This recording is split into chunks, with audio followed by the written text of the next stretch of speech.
Welcome to a special episode of the G5 Hive, and boy, do we have something exciting for you all today. We have a very special guest joining us. He was a three-star recruit at wide receiver coming out of high school, where he helped his team, Duncanville, to the 2019 Texas 6A Division 1A state championship game. He attended Oregon State in 2020 and played in all 7 games, starting in 5 of them. In 2021, he was named to the Earl Campbell Tyler Rose Award preseason watch list and was named to the Field Steel preseason All Pac-12 third team. In 2023, he was a Hutchinson Blue Dragon, where he led the team in receiving with 30 receptions for 524 yards and 6 touchdowns. He is now a member of the Troy Trojans, and by all accounts, he really showed out this spring. Troy beat reporter Josh Boutwell named him the Troy Trojans breakout player for the offense in 2024. He is 6 foot even, 200 pounds. He is number 8 for the Troy Trojans. He is Zeriah Beason. Welcome to the show, Zeriah. No, it is. Glad to be here. Glad to be here.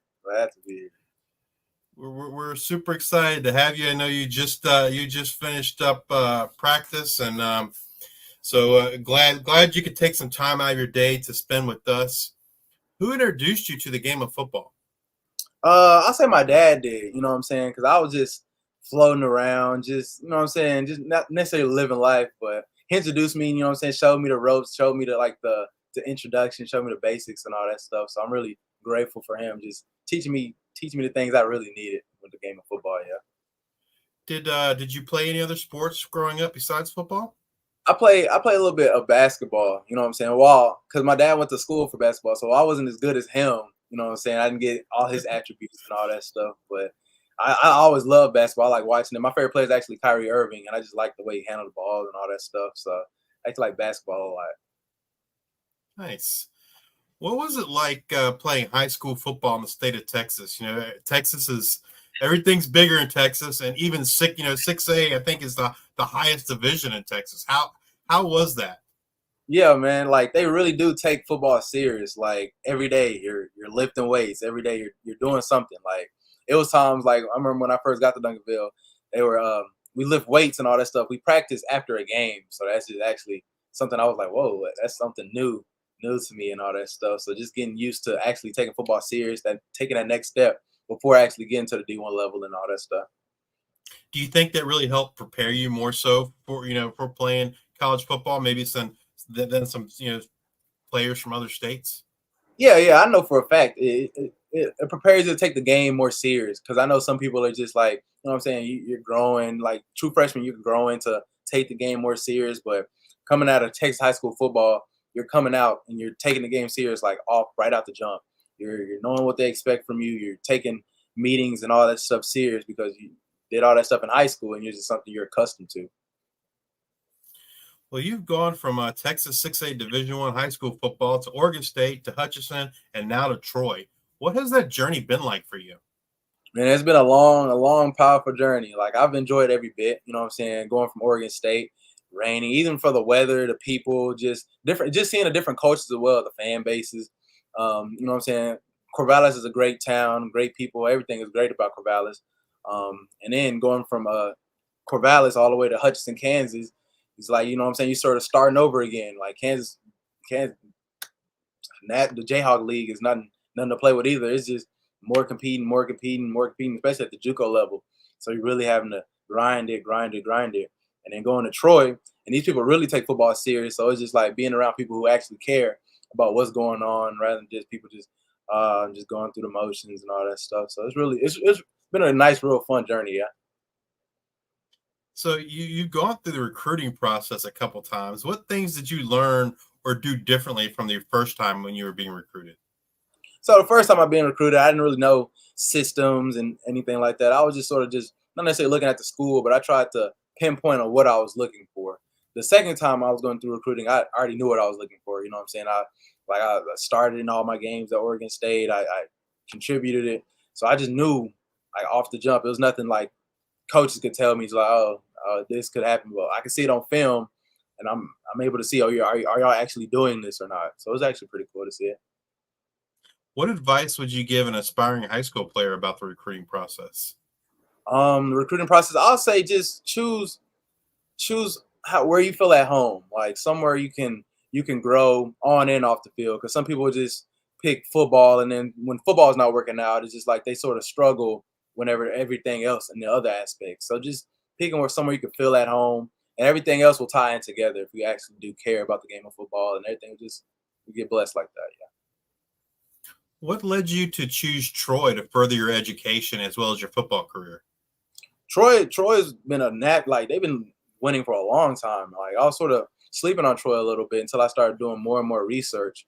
And then like they had a lot of upsets and all that stuff, like Mississippi State and LSU and all that stuff. So it was really cool because it caught me off guard. 'Cause I was like, I always knew who Troy was, but I didn't really know who Troy was until I was getting recruited and all that stuff. So it was pretty cool to just open my eyes and all that stuff within the Sun Belt Conference.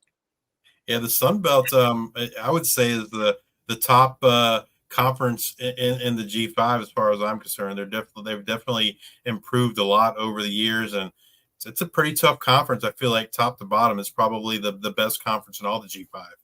hmm I agree 100%. Like some people, I be trying to tell people like for me at least, this is how I compare the conferences. Like how many teams go to the bowl games, how many teams like have a winning record. Because you can have like I don't know, like how you said top to bottom. You can have like two teams that are nice, and then everybody else is fluke teams. The Sun Belt, everybody's actually good, so it's like sort Yeah. of like a miniature SEC, as I should say, not the SEC, but like a smaller No, version. you're absolutely right. There's many people that would say that the Sun Belt is the SEC of the G5 for Yeah, sure. yeah, All right. So the Troy Trojans community has been hit hard with something that I think we can all agree on, we can all hate, and that's cancer. Fellow wide receiver Chris Lewis was diagnosed with osteosarcoma in December of 2023. This spring, he had surgery and chemo treatments. And then Josh Boutwell, the beat reporter there for Troy, has also been dealing with cancer and recently had surgery as well. Obviously, our thoughts are both with Chris and Josh, and we wish them a speedy recovery, and we hope to see both of them doing what they love here soon. But can we talked a little bit earlier. We heard some news about Chris earlier today. Can you tell us how Chris is doing and what he's going to be doing here in 2024? So Coach Parker gives us updates about Chris like anytime, like mostly every team meeting. So it's like good to hear about him and texting him and all that stuff, just because he's keeping in contact with him and everything every day. So it's uh, today we got news that he's able to like still wear the jersey, wear the 6 jersey and all that stuff, be like a coach and everything. So it's really cool to see him interact with the players and all that stuff. Because I know he's a great guy. Just whenever I went on my visit with Troy, just talking to him and all that stuff about releases and things like that, I can really tell he knows what he's doing with the game of football. So he'll be like he'll really help out a lot. I can tell. Awesome. We would assume that this has caused the team to probably grow closer and maybe more supportive. But how has the team and the wide receiver room rallied behind these two great men? So I know they rally because just because somebody's like, you know what I'm saying, feeling not was necessarily down, but just feeling just out to being an outcast, just not being around doesn't mean they're not actually on the team. And I like how Coach Parker and just all the receivers just because you're not here right now doesn't mean you'll ever be here. And I really like that a lot. And it just showed how great his character was and things like that. It was really cool. It was really cool to see that. Awesome. For people interested in helping to support Chris in his battle, a link where you can do that will be found in the video description for this interview. All right. If you could pick 2 wide receivers to train with, learn from, watch film, etc., who would you pick and why? I would choose my first receiver. I would choose Stephon Diggs. I like his savviness, his look, his finesse in the game. He's not over aggressive. He uses his footwork a lot, and he catches the ball pretty well. And then my second receiver would be Jarvis Landry. I really like Jarvis Landry because I feel like we sort of have the same build type deal, and he catches the ball really well. So, that's what I like to work my game around, catching the ball. Because me personally, I feel like as a receiver, the bare minimum is catching the ball. Like if you can't catch the ball, like you're not doing your job correctly. Yeah. So just watching, I just know watching film with those 2 guys would be pretty good. So it'll be fun. When you study film and watch other wide receivers, which things are you paying the most attention to? You watching their hips, their footwork. What are you watching? Me personally, I watch a little bit of the footwork because you know what I'm saying. Not everybody can have, I don't know, as athletically gifted in the hips and things like that, but footwork can really just sell on where you're going. If you're trying to hit them with a left right or a right left, trying to sell a direction type deal. So just if you're able to do like the small things, the fundamentals, I feel like you can be a pretty good, decent, or better receiver. All right, when you're studying an opponent's film for the week and you're watching some DBs, what are the things you're paying the most attention to for them? I say I'll be looking at if they're pressed, you know what I'm saying? Some DBs like to be pressed, some like to be off. But if they're pressed, if they just leave their foot, you know what I'm saying, their footing, if they're not shuffling, if they're not, you know what I'm saying, giving ground, things like that, if I can just blow by him, or do I got to be a little bit more patient off the line? Or if he's off, is he just keep weaving or shading inside when I'm stemming him inside? So just small things like that. You can just tell you be like, oh, this route works versus this coverage, or this route works on this down. So just knowing like different things work on different situations type deal. Like Batman has a tool belt, so everything's not going to work on this day today, or things like that. So it's pretty smart. What do you feel is your main strength is as a wide receiver? I feel like my main strength is my speed. Like some people tell me I have sneaky speed. Like it'll just sneak up on you type deal. Like I don't look fast, but whenever I'm running at you and I'm going to be fast type deal. And I call it like a quick first step. You know what I'm saying? If I'm even, I'm Yeah. literally I'm literally leaving. So it's pretty cool. Yeah.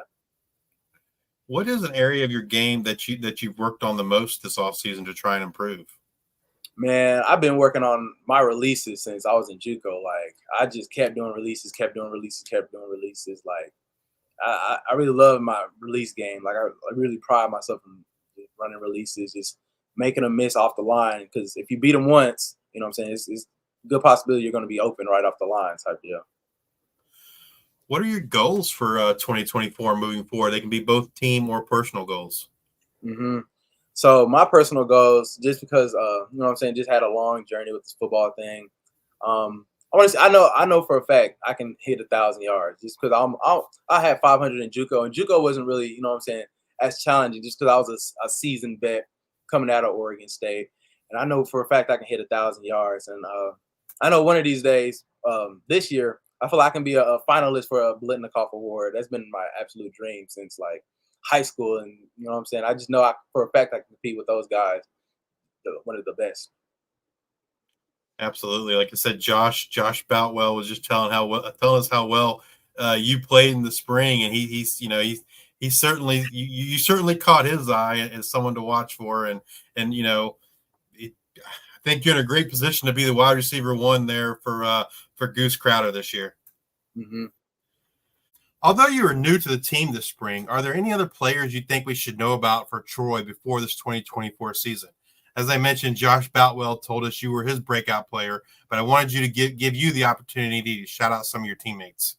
hmm I know. I think his name is Samaj. I think he's gonna do really good. He plays DB. He came from Butler Junior College.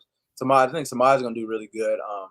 Anytime I'm in practice and everything, he's more of a bigger DB. So it's like you got to be quick with him because if you put hands on, like he's really strong. So it's like you can't do the same thing. You can't bully ball with him. So I really like him a lot playing, just going against him at practice and everything. So it just has me switching things up, just trying different things. So that'd be a guy I really like going against in practice. Um, Safety wise, I'm gonna throw in a safety. Feel like feel like JP. JP will do good. Yeah, he's been really consistent. He's really hands on with the game and all that stuff, and I really enjoy just watching him because watching film, you got to watch the safeties and you got to watch the DBs, knowing the tendencies and everything, especially looking at the coverages and all that stuff. So that's really good. All right. If someone has not seen you play, what one game would you recommend for them to watch? Um, I'll say the Oregon game, Oregon or Purdue, just because the Oregon game, I was catching everything. I'm not gonna lie to you. Like I remember, I think it was a flag, and I slid at the same time. A linebacker went over my head or something like that. And I was catching everything. I was on fire that game. Like I'm not gonna lie to you. That was like one of my favorite games. And it was a Civil War game. The crowd was going crazy. I was like, oh, it was really exciting. And then like it was only like 45 minutes away. So everybody from Oregon State was there. Everybody from Eugene was there. It was really fun. Really fun. If you could replay a game and you can go all the way back to your high school career, what game would you replay and why would you replay it? Uh, I'll say I'll say whenever we played South Lake Carroll. I think my senior year of high school. Yeah, we played South Lake Carroll, and I did really well. Like, you know what I'm saying? Duncanville coming at when I went at when I went at Duncanville, we was a run heavy team. So, and it was like one of those games. I was like, okay, I was getting a groove. I'm getting like 5 catches, 6 catches, and it was like I caught a pass on the sideline, and I was like, oh, and I could have broke if I just would have went inside. And I went outside, and I was like, it doesn't necessarily haunt me, but it's like something I was like, I could have did a little bit more on that play, I should say. All right. Which opposing defensive player was the toughest for you to go against, and why were they the toughest? Um, I'll say Nashawn Wright. Nashawn Wright at Oregon State. He plays for the Cowboys right now. He's like 6'4", 6'5". His arms is like really long. I remember one time, like when I first got to Oregon State, I think I was off the ball a little bit, and I felt like in my mind I was like, he can't reach me type deal. Like he's not able to reach me. And then he jammed me, and his arms are so long, and I was like, whoa, it sort of just woke me up because I was like, dang, I didn't know he was actually able to reach me from way over there, and it just sort of woke me up. So that was pretty cool. Deshaun Wright really stood out to me a lot. What hobbies do you have outside of football? I really dabble a little bit in everything. Like I be telling like some of my football friends, like you got to just be more than a football player. Like I'm pretty good at photography. Like I have a camera and all that stuff. Pretty good at video editing. I'm really good at all those things. Like I got Premiere Pro, After Effects. I have all those things because I be editing my own football highlights and everything like that. I just need to. Nice. While I can't be out there recording myself, I just need someone to send me the film. You know what I'm saying? I can be able to do the rest. Yeah. So you know what I'm saying? And I one of these days I'm gonna get a piano up in here. I'm try to do the piano because I be seeing those on like social media and all that stuff. So it looks pretty fun on the piano. Yeah. That's pretty cool. Have you been playing the new college football game? Yes, I have been. It's pretty good. It's pretty fun, and I don't even like hyping up Madden and all that stuff because it's normally a copy and paste game. But NCAA is really good. It's really good. They got all the details with the stadiums and all that stuff. So it's really cool to just play it. And then when I was playing with Troy, and I was like, dang, like this is spot on what it looks like. Like this is what we be practicing and working out and all that stuff is at. So it's really cool. It's really cool. All right, this is probably the most important question: PlayStation 5 or Xbox? It's PS5. It's PS5. It's PS5. People say, you know what I'm saying, Xbox have a lot of quote unquote exclusives, but you know what I'm saying, PlayStation has been around, has been consistent. And you can tell because with the PlayStation 5, everybody's still playing it. The Xbox is sort of dying off. Microsoft is having to make deals with who is Activision and all that stuff. Like, come on, man. Like it's PlayStation. It's PlayStation. All right. Is there a particular routine that you have on game days, or a particular song or artist that you like to listen to before games? I gotta have my headphones. I gotta have my headphones and my music. Gotta have my headphones and my music. This is upcoming artist. His name is Ren, so I've been listening to him. He got some music and all that stuff. So I just been enjoying listening to music. I gotta have some music.